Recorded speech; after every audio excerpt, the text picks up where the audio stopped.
Naano ba kayo do? Nagulat po ba kayo do? Okay. So guys, I'm just getting prepared. Okay. Okay guys, just for you to see, this has been swept. It has been swept, of course, regularly, but just running through again because I can still see some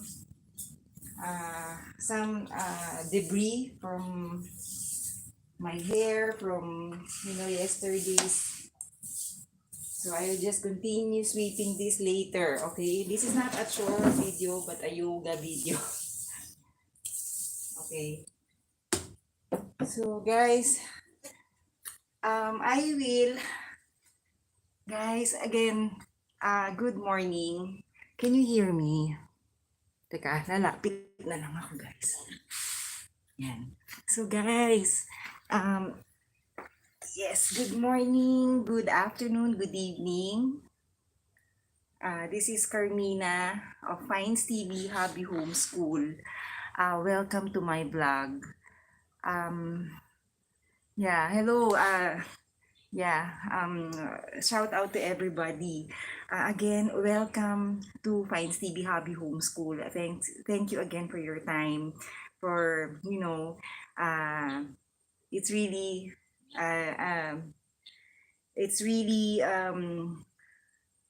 how do I wanna say it, guys? Guys, sorry, I'm kind of fatigued because of the sequence of this content. And yeah, just appreciating your time.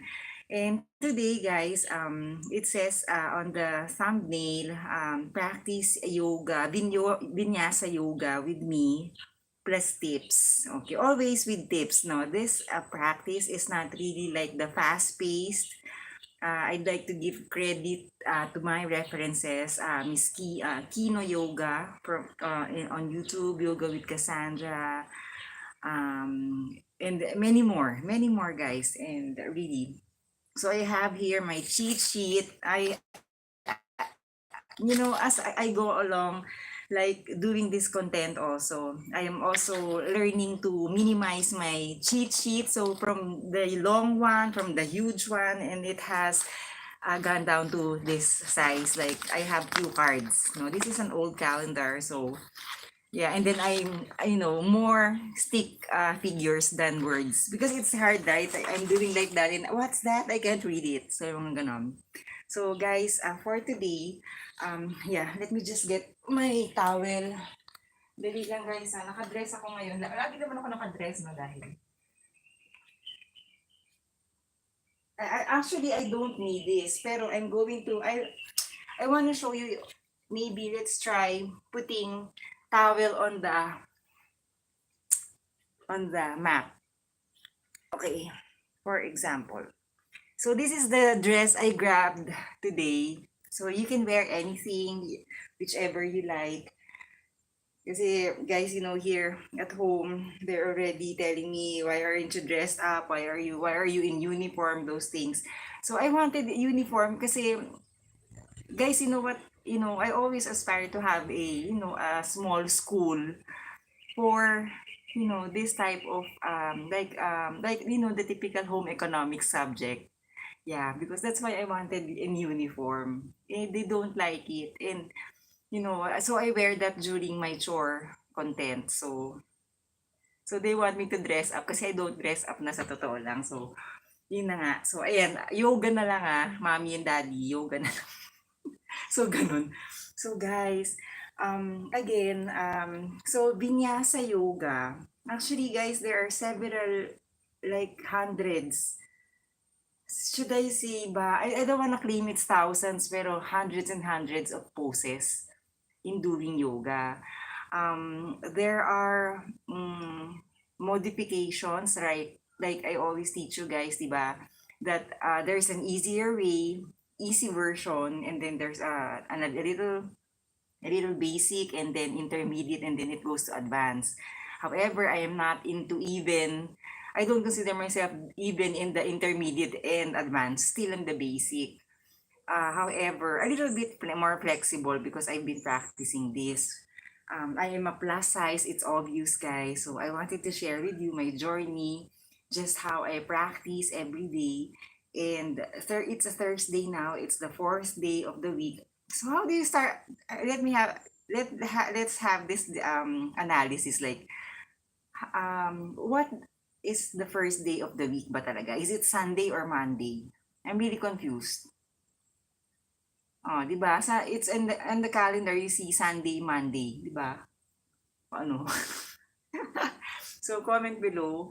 And yes, so trying as much. If you are a beginner, I started really like 15 minutes a day only. 15-20 minutes. And then it increased to 20 minutes, half hour, and then 45 minutes. It was so important to me that I'm just practicing 15 minutes. Because I tried immediately when I was younger, like doing an hour and then got burnt out because you don't know, it doesn't make sense to you.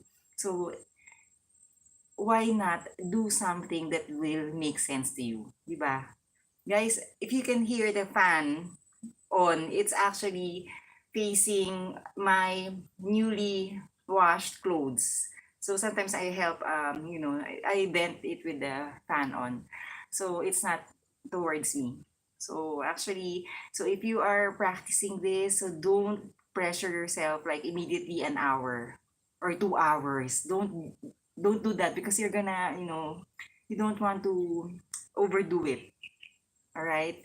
So it should always come to you as natural as possible. I don't know how does that sound. So yeah, so this one is a grandma dress. By the way, guys, I like grandma dresses. Like, basta anyway, I have a lot of this, but I have not worn them. And yeah, so okay. So anyway, so yeah, so basic, so you try those intervals. Ngayon, if you are already like into it, like you think you can do it na, then you can start doing more than what you can in a regular practice, no? So, and then there are only two types of yoga that I know. Maybe I have not read further, Vinyasa and Ashtanga. So Vinyasa is more, um, I feel like working on strength and flexibility. Um, Ashtanga is more on, those poses that are standing with sun salutation, standing like that. That is Ashtanga. So it's a little bit, for me, Ashtanga is harder. Okay, so whenever I'm practicing vinyasa, kasi you're more on the mat, like leg work, twisting, those things, no? Ashtanga is more on being able to work up and down, upper body and lower body, but more on pivoting, more on standing, more on harder poses. So I did that straight 6 days a week, and then straight for 2 weeks, and I got sick. But anyway, it's really resilience during the time that you are, you feel you have body pain. So today, again, I'm going to share to you, I had so much body pain. Aside from the physical work I'm into, depends really on your schedule. But really, one thing I've noticed, in the morning, as I wake up, guys, um, I talked to my sister this morning, and you know, it's either kasi I can parang sometimes when you have a routine, you cannot serve many masters, eh. It's just, one at a time. Like I talk on the phone and I cannot, I cannot brush my teeth while I'm talking on the phone. So, those things. So maybe one at a time you finish every task, no? And trying to squeeze in exercise in between, 'di ba? So ayun, I always uh, uh, say it. as part of the introduction, no? So this is always, this Thursday is the day almost nearing almost the start of the weekend. Like in fact, sometimes at work, right? Like before, even when I do office pa, Wednesday pa lang, we feel like, we wanted to planning your day, planning your week, how you will spend your weekend like that, no? So again, we are all excited. It's a Thursday. This may be a day that you don't want to work out, but yes, I am here to encourage you to try to get yourself on the mat, even for 10 minutes. Okay? So if I do this flow, you can cut it out until where you want to practice, until which pose you like to practice. And then just go back to it. Like after, so that I have done 5 poses, maybe you're tired already, stop that. And then go back to the next poses, you just go back to the next poses after, like, in the afternoon. So just continue and continue. So this is the type of practice with me yoga with tips and explanation. Okay? So, yep. And again, I always say, finding somehow your reason for practicing it. Okay, so it's very important, guys. So, number one, of course, for you to be able to um, face the day a little bit more on having like developing the attitude of having like resilience, so you'll be able to face work, face your whichever engagement you have today, and this in effect will affect everybody around you, right? So yun. Okay, so let's do the vinyasa yoga. Okay, how to in fact, on the title, I explained there how to flow, no? So somehow, guys, even if this is an explanation, I will explain to you, like, I got it already, like, having the rhythm, like, that's why it's always uh several tips, guys, before you start yoga. Okay, proper breathing, uh and then trying to really practice sitting upright, standing upright on this practice, because yoga stretches you, how do you call that, vertically, no? Yoga stretches you vertically and somehow on that side, no?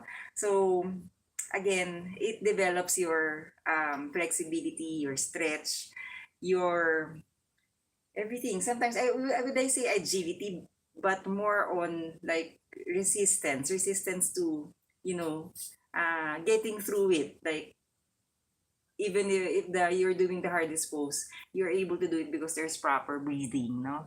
So proper breathing, and uh, I think, for example, if you are also learning this while you are watching my live streams, also other professional guru yoga videos, um, it's very important that you listen very well, mindfully listening to the instruction, because you might injure yourself. Okay, so I am not a guru, a professional guru for yoga, but somehow I want to share with you my journey, those things I've learned all throughout. Like, how do I, get through that hard pose? Mga ganun, guys. So, mindfully listening talaga, guys. So, like, listening every, kasi it's different when you use different, different terms, and then you tend to miss out that instruction, and then you hurt yourself, you injure yourself. So, very important, guys, ha. This one, our head, our our entire body, our heart, the way we breathe, we protect it while we practice yoga. Okay, very important, guys. Your movements, kasi this one, you can injure yourself and not be able to go back to doing it again, or any physical engagements that you may have, no? So, yun. So, proper breathing, mindful listening, having a positive outlook on this practice, because yes, it seems very hard, it's hard work. Nothing really is easy, and in any aspect of life, right? So, and then do not feel guilty that you're doing exercise for yourself, even so if whatever age you are, very young, you are in your prime years, you are in already in your retirement years, you deserve an hour, or even a scattered several sets of minutes in a day to at least give to yourself, because when you function well, the people around you also are happy, right? So yeah, so I guess those are some tips. And if you have no access to Wi-Fi, please do not be discouraged. Do not make that a reason. Never make that a reason. Or maybe sometimes for me, if it's an excuse not to practice yoga. There are so many ways, guys. Honestly, even in my early years, guys, there's no internet yet. I would get a book and browse through it while I practice, or I will really draw it in sticks, no? I have cheat sheets. I remember I was doing this early on, like before the Wi-Fi era. So again, there are so many ways, guys. Okay, cut out figures or print out from the internet. Have your vinyasa flow, ashtanga flow. Don't be contained because you don't have access to Wi-Fi. Okay, if not, then do other ways to do it. Okay, or if you have a group, or if you have exercise friends that you do it with, then you help each other, right? So again, trying to make a way always. No, there are so many excuses, guys. It's easy to quit.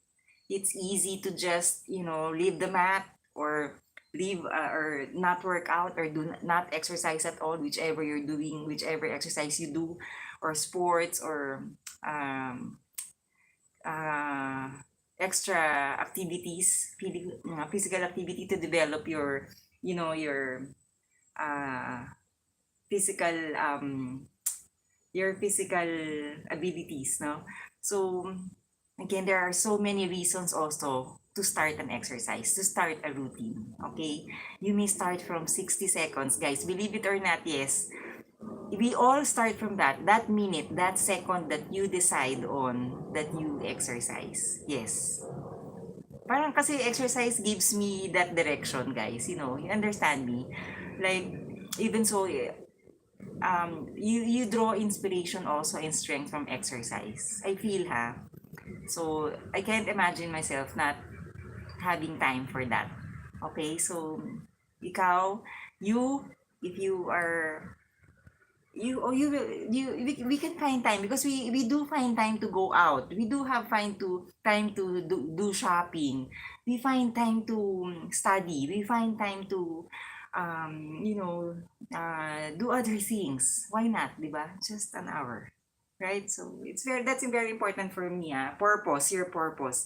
Why are you doing this, di ba? So kasi sometimes that's the first tempting thing that you can do in a day. Waking up and not and pressing snooze, and later on ending up not doing your physical activity, right? Ngayon, if you are an afternoon person, evening person, after work you exercise, there is also an excuse, a chance for you not to go to workout, right? Go work out, right? So it's really like a mindset, and it's a decision, it's a commitment, right? So not forcing, but yeah, it works if you have that kind of purpose, deeper meaning. Like, why do I do this? Like, it's just the same as why do I wake up in the morning? So if you are also like, sabi ko nga, I want to share this, like me being single for such a long time. I'm a single mom, and if you sometimes find like it's hard to be inspired, diba? Sometimes you have nobody to, nobody, like you have, well, aside, you have your family, I have my family, but of course you're like, if you gauge yourself, like sometimes you're not inspired, you're single for a long time, then you're gonna have to have a deeper meaning, your purpose, because you alone, us alone, you have another purpose, right? So it doesn't have to be always in that direction, like um, be that direction, like always I'm single, so I cannot, there's no hope anymore, like that. No, so don't think of that. No, always there's hope, and there's and sometimes you cultivate it through exercise. Believe it or not, pag pinawisan ka, to yan, mababawasan yun, no? And then maybe one day, you'll be able to find your inspiration, di ba? Aside from having hobbies, other activities, projects, you join volunteering in communities, do gardening, you draw inspiration from so many aspects in life. So it's not just that romantic direction, right? So there are so many ways. Uh, if you live alone, then all the more, di ba, you become more resilient in life, right? So I guess, talaga ako, you know what guys, even so, I remember, uh, I lived in Connecticut for a while with my sister. And I had been single for that time. I was single already that time. And I can't stand not doing exercise. Kasi guys, I have depression. I had depression for a long time. And I cannot, I know that I will always need an hour for myself to do that, no? Um, what's that? I, am I not clear on camera? I am right. So, again, sorry if you're not able to view me properly. I don't know. Okay, so anyway, so I remember that time. So it was raining hard. It was cold, very cold, winter, guys. And my sister was at work, and I lived with her for a while. And then, you know what? I was so, it didn't matter to me even if it was raining. I prepared my gear for raining, for the rainy season and the winter season. Even so, I get all the waterproof jackets. I prepare all my, warmers and everything, even if it's too heavy to work out, because I go run out. And then, I have layers of clothing. Many people do that, but really it's the commitment, the preparation. Otherwise I wouldn't be able to handle that situation when I was, sometimes, diba, personally we have personal problems, right? But exercise sometimes really will contribute to the solution of finding answers to your problems, right? Totoo yan. Di, totoo yan. Marami, we know that it's a fact talaga. Somehow, no? So again, guys, I had to put this belt, guys, kasi basta, it's my experiment I'm doing. Okay, so guys, but anyway, so, vinyasa flow. Okay, tignan natin. Okay, so I hope you can hear me here, ha? Okay, so vinyasa flow. Um, this is a strength and flexibility exercise again, no? So, as always, guys, okay, usually guys, when you start yoga, sometimes, guys, you are not flexible, very stiff. The muscles are very stiff, so it's part of it, no? Right now, honestly, guys, I'm having cramps, no? Because I don't know, that's the way it is. That's my condition, no? It's always. Okay, so normally, guys, this one, you would sit like this, sit up straight, peripheral, guys, like this, no? Always like that, no?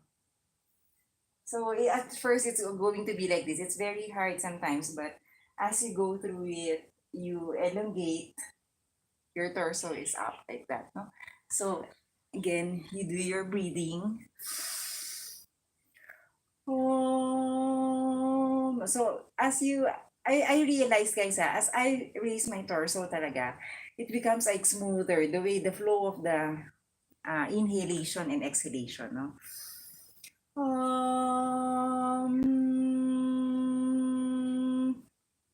So for now, my eyes are closed.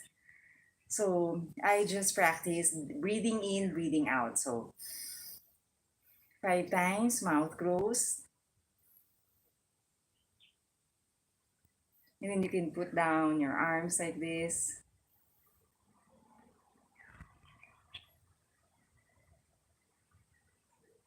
That's why I feel like when you do this, like it's preparing you to go to the next, to be ready for some calmness, to be ready for some, just a stable, um, stable at a very still state for you us to be able to be concentrating, to concentrate for the poses, no? So that's the purpose of that. And then as you go along after this, guys, you are still seated. You're going to bring your arms on a T shape like this, no? Okay.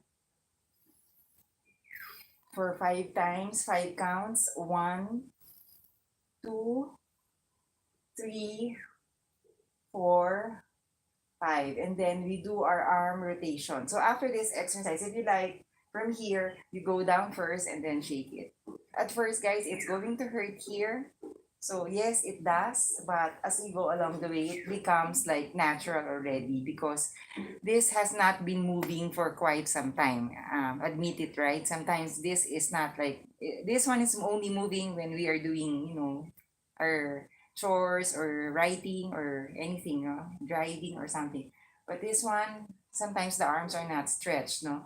So again, further going on, being yourself again, your arms on a T shape, and then raise your torso. Inhale, exhale, and then we do circles clockwise. Okay, so as I raise my hand towards the circle, I inhale and then down, exhale. As you release something, you exhale. Okay, so I'm exaggerating audibly my breathing for you to hear the flow. Okay,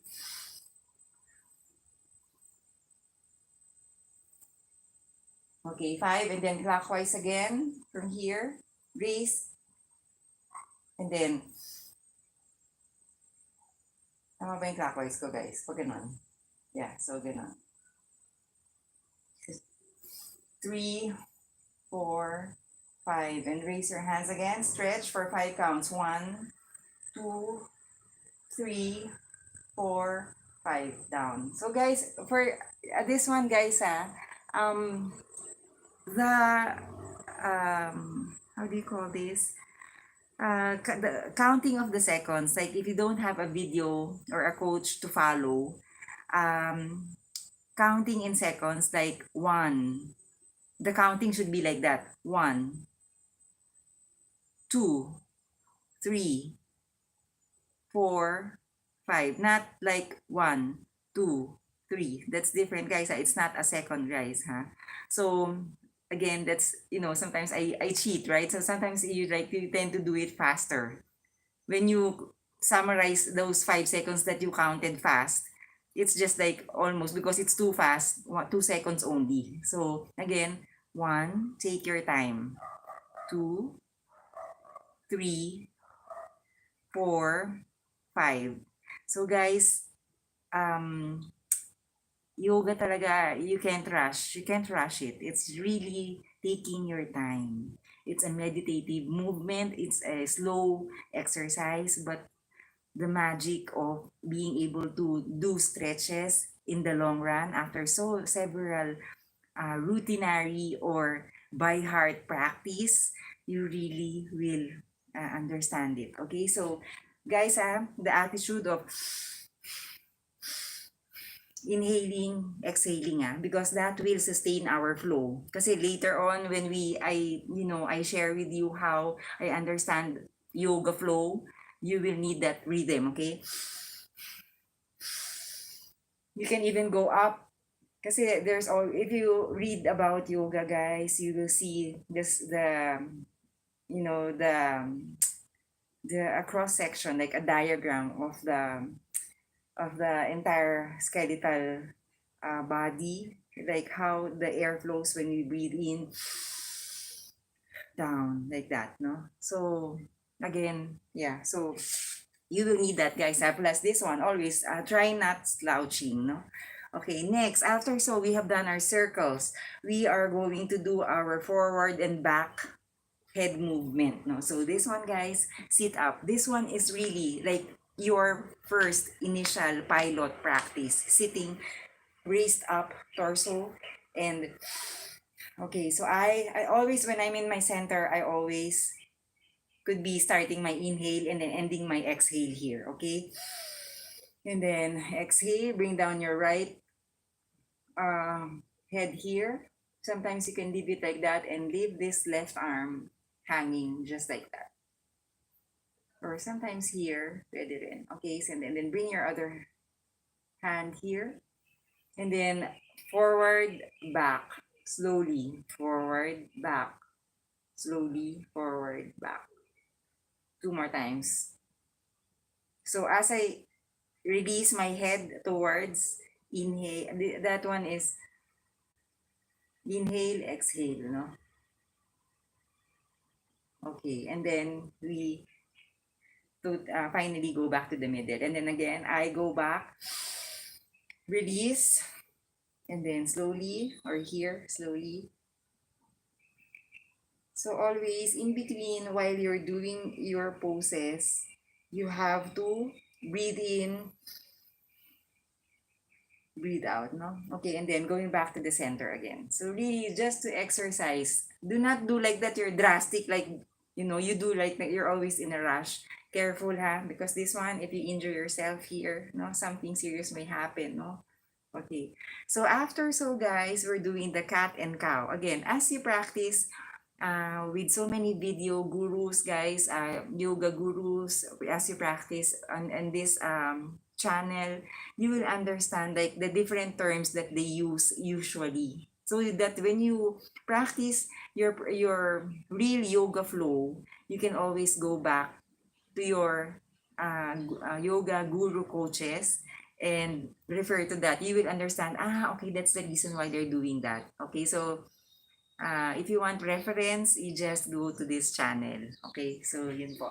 So again, cat and cow is this one. So somehow my buttons on my hind here and my back will open because I've been stretching. So I don't know, sometimes guys, the buttons may fall. Okay, so cat and cow, guys. Peripheral is like this, and behind is like this, guys. Okay, so arms, my leg is as wide as my arms, no? Okay, so again, so guys, this one, cat and cow. So I inhale, cat, and then cow. Cow is like this. I curl my back. Okay, so for 5 counts. So inhale, like that. And then exhale, cow. Inhale, exhale, okay. And then inhale. Okay, at first, ako, sometimes it's not so visible pa. Pero, always guys ha, in yoga guys ha, this is very important ha. When we are practicing this, aside from the breathing exercise of, okay, we will introduce also the working of the navel, okay? Our core. This is our core. This is the strength we will get.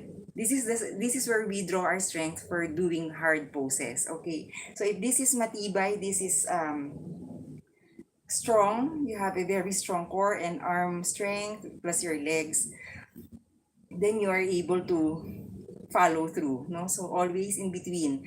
Always I will say navel in, sakirin, like that, no? So yeah. Ay, in an hour. Yeah. Okay, so guys, yun. So, again, guys, they asked me to Yikes! I'm doing my live stream now and I need to go with my family to the province today. But anyway, we will do this quick, guys. So, succulent like that, no?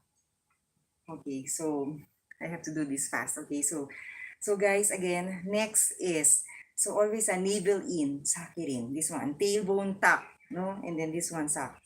Okay, so it will work, no? Kasi if you're doing exercises, not trying to, you know, it's not gonna work. Okay, so you have to do that, no? So practice again. So next we will do the puppy pose. I'm a little bit rushing, guys. So puppy pose, peripheral, guys. I'm going to slide somehow my chest like that, and then my legs could be flat like that, like that. Okay. Okay. Na-rush ako doon. So I'm going to bring my arms here and then flatten like that down. So bring your head down, exhale, and like this. Flatten. 1, 2, 3, 4, 5. Then raise your body like that, no? Okay. And then, guys, next is, let's do our first plank. Okay, plank is like this, no? Chaturanga, if you hear the word chaturanga, guys, it's like not a break, but it's an in between pose. It's a set of poses in between to shift to another pose. So plank is part of chaturanga. Okay, when I do my so from the puppy pose, I got up, right? You see the flow here. I go back here, tabletop, always. From that pose, when you go from the ground, you always do tabletop. You get up and then do your plank. I bring my leg like that, like that. Okay, so from here, I look in between my clamped hands here on the ground, and then like that. My legs is like that, no? Okay, count 1, 2, 3, 4, 5. At this point, guys, this is the hardest. When I started, really plank is the most challenging. Okay? And then chaturanga, I go straight to chaturanga. I pivot, I move forward. Exhale, then your elbow down. You have to exhale, otherwise you wouldn't be able to go down, no? And then inhale again. Upward dog. And then downward dog. Okay? 5 counts. Downward dog is like this. As you start, you can always start like that, and then as you get along, you go along, you can get in more, no? But do not force yourself so quickly, no? Okay. So that one is the chaturanga. You saw the set of chaturanga, guys. So from the tabletop, always, anytime from standing position, sitting position, you can always go to chaturanga. If the coach tells you, the teacher, the guru tells you chaturanga, you do your plank. Sometimes they go straight to, you do your plank. And look at my head position where I gaze, no? It's always center, 12 o'clock. Find your center always, like that. And then plank, 1, 2, 3, 4, 5. Practice resilience, guys. Always practice resilience. Suck your navel in, like that. Okay? And then I do my chaturanga. Chaturanga, I push forward, exhale, bend my elbow, inhale,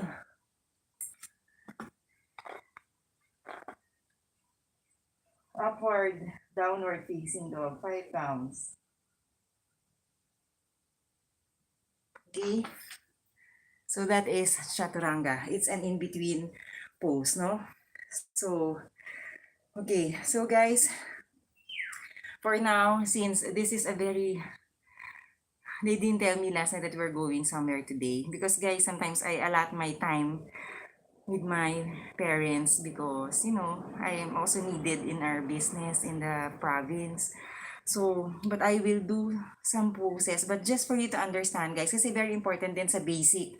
You don't, Don't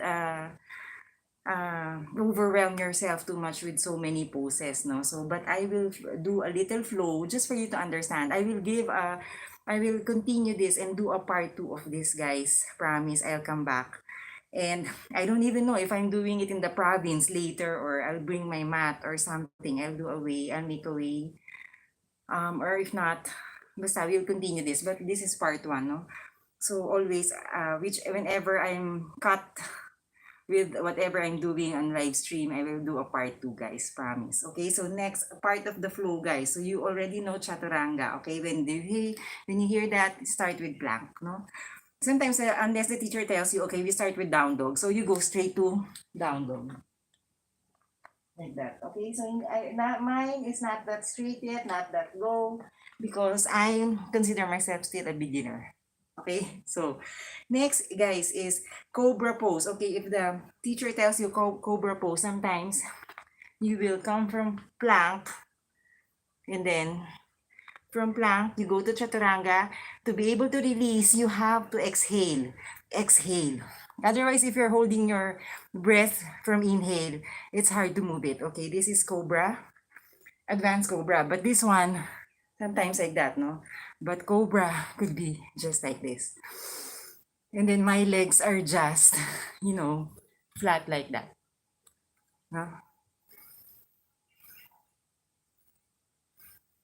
5 counts.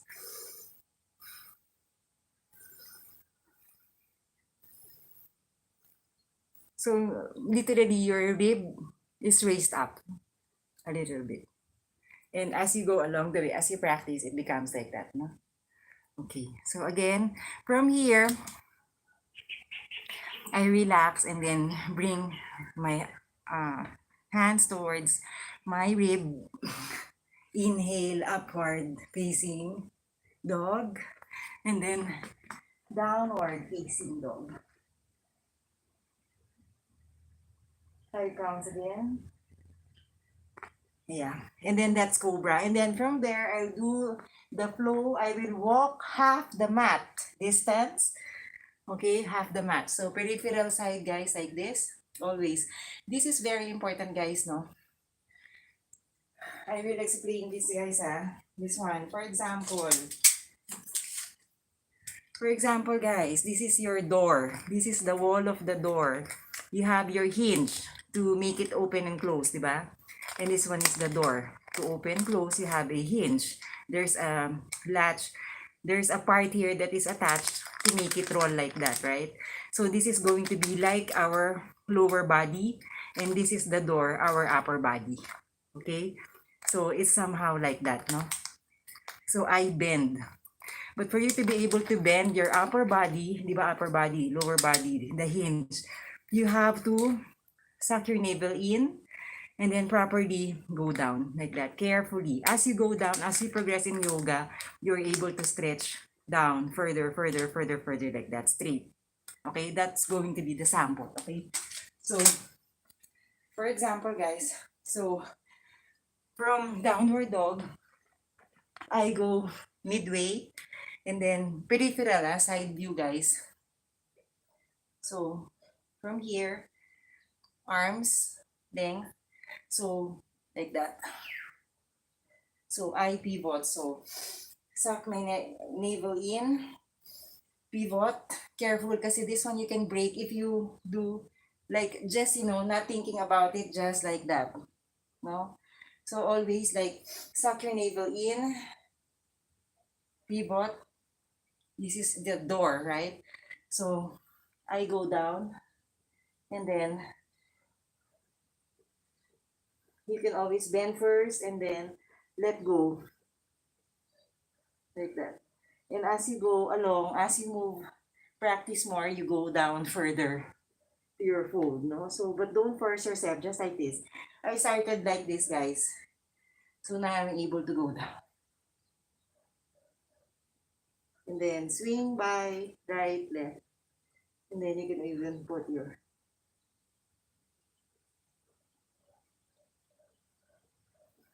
So guys, like that. So you can always start from here.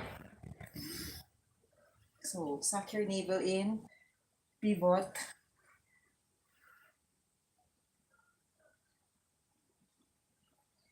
then bend, and then side again.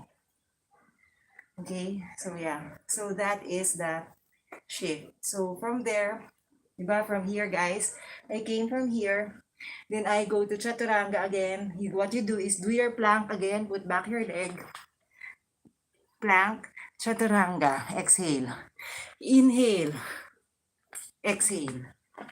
5 counts, 1, 2, 3, 4, 5.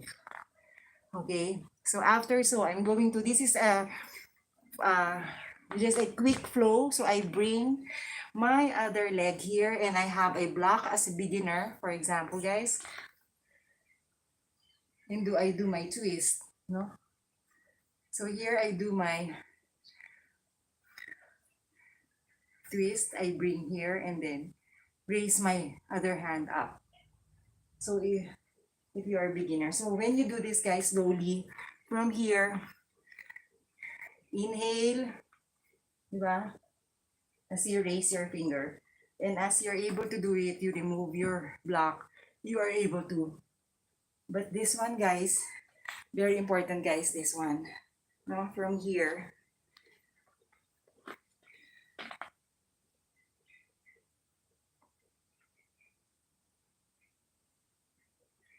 Okay? And then I go on the other side. Twist myself, you see here. And then exhale on the other side and bring my other arm. Like that. Okay, so from there, if I shift, I do my next movement, which is I pivot this one carefully. And as I go down, guys, inhale, suck in belly. Always when you go down, suck in your navel and then put this here and then twist like that. And as you twist your body, your torso, you have to exhale, no? Inhale, exhale, inhale, exhale. You look at your gaze, you gaze up your fingers. 3, 4, 5. And then I put my arms down and then inhale slowly. I shift and then I go to the other side. Okay, and then pivot myself here, suck my belly in. And then I do my twist here. So if you see my back part.